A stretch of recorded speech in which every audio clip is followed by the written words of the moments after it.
ঢাকা ১৮ আসন বিএনপির ঘাঁটি, তাই এই আসনে বিএনপির লোকই মনোনয়ন পাবেন, এমন মন্তব্য করেছেন ঢাকা মহানগর উত্তর বিএনপির যুগ্ম আহ্বায়ক ও রশিদ গ্রুপের ব্যবস্থাপনা পরিচালক এম কফিল উদ্দিন আহমেদ। রবিবার সন্ধ্যায় রাজধানীর দক্ষিণখানের গোয়ালটেক ক্লাব মোড়ে এক উঠান বৈঠকে প্রধান অতিথির বক্তব্যে তিনি এসব কথা বলেন। এ সময় বিশেষ অতিথি হিসেবে উপস্থিত ছিলেন ঢাকা মহানগর উত্তর বিএনপির সদস্য সচিব মোতালেব হোসেন রতন। সভার সভাপতিত্ব করেন বিএনপি নেতা মোহাম্মদ হোসেন। অনুষ্ঠানটি সঞ্চালনা করেন উত্তরা পূর্ব থানা বিএনপির যুগ্ম সাধারণ সম্পাদক জাহিদ মাস্টার। এ সময় এম কফিল উদ্দিন আহমেদ বলেন, ঢাকা ১৮ আসন নিয়ে কোনো ষড়যন্ত্রই সফল হবে না। আমি মনোনয়ন চেয়েছি শুধু জনগণের সেবার জন্য, নিজের স্বার্থের জন্য নয়। আমি ব্যবসা করে খাই, চাঁদাবাজি দখলবাজি করি না। তিনি আরও বলেন, আমরা শহীদ রাষ্ট্রপতি জিয়াউর রহমানের আদর্শে, আপসীর নেত্রী বেগম খালেদা জিয়ার নেতৃত্বে এবং আগামী রাষ্ট্রনায়ক তারেক রহমানের নির্দেশনায় রাজনীতি করি।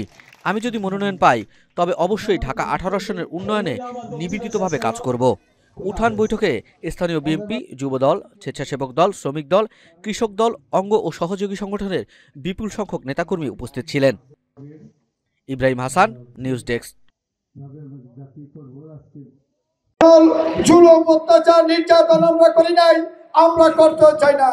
তবে হ্যাঁ, আপনাদের উদ্দেশ্যে বলতে চাই, যদি কেউ কোন রকমের উস্কানিমূলক, কোন রকমের ওই রাজনৈতিক প্রভাব প্রতিপত্তি আপনারা বিস্তার করতে চান, আপনাদের উদ্দেশ্যে বলি, সেই হাত কিন্তু বার্ন হয়ে যাবে, সেই হাত পুড়ে যাবে।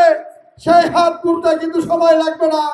আপনারা কিন্তু সেই দিকে তাকাবেন না, ইনশাল্লাহ।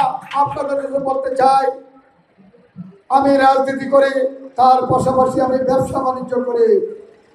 আপনাদের দোয়ায় আমি হাজার হাজার শ্রমিক ভাই বোনদেরকে নিয়ে কাজ করি। আমি এদেশের অর্থনীতিতে আমি অবদান রাখি। আমি বিদেশের, পৃথিবীর অনেক দেশের সাথে আমি ব্যবসা বাণিজ্য করি, তার সাথে আমি রাজনীতি করি। এই কারণে আমার জীবনের শুরু থেকেই আমি এই সংগঠনটির সাথে জড়িত। আমি জনগণকে খেদমত করতে পারলে এটা আমার জন্য একটি মাইল ফলক হয়ে থাকে।